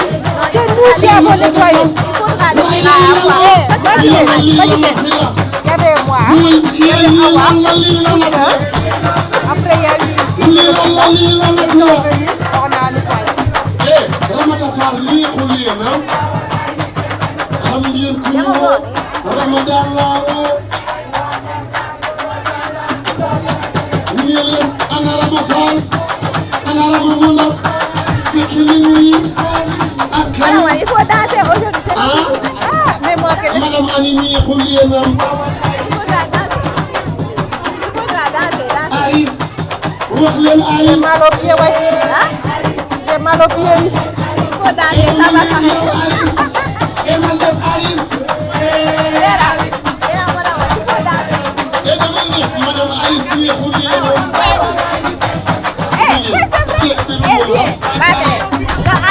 de monsieur la maman de El Hadj voilà nang mamay góor gu sant Aris yow du la doo du la saaga yaay du la toroxal si say morom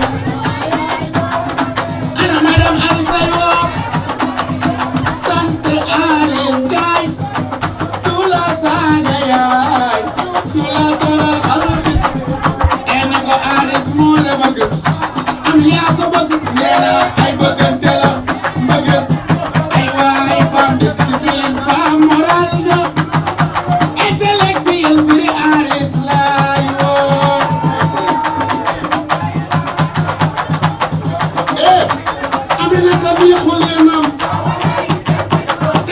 Gassama neexul yéena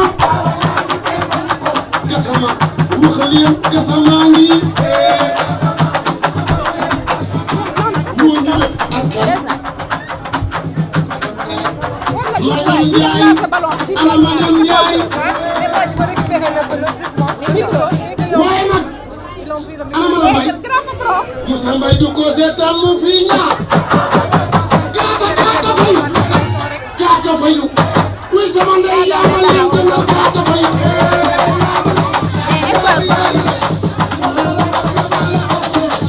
ana Madame Mbaye Moussa Mbaye demee na yowa Moussa Mbaye demee na yowa bu ko waxee ay rakam seen waa kër tàccu leen lii lay lay la laa jeeg bu maandu bi wax leen jeeg baa ngi nii yaa ma nga liggéey Aminata neexul yéena Aminata neexul yéena Sortir comment ça? Non, faut pas sortir. Ah non, non. Xam ngeen ku ñu woo madame lan la ñu woo woo jëndal woo jàmbaar woo bébé bébé woo bébé ñu waxul yoon ma la war neexul yéena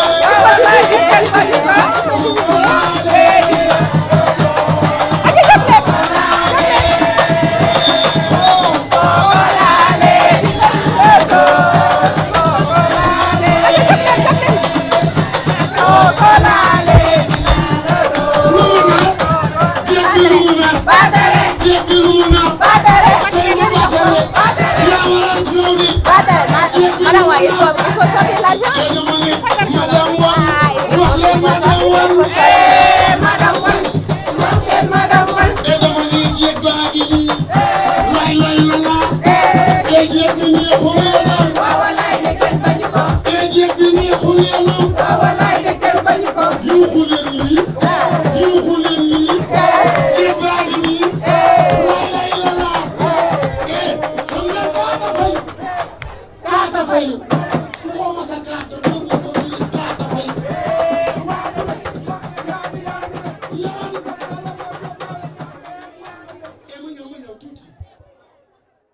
Où est la femme africaine yo?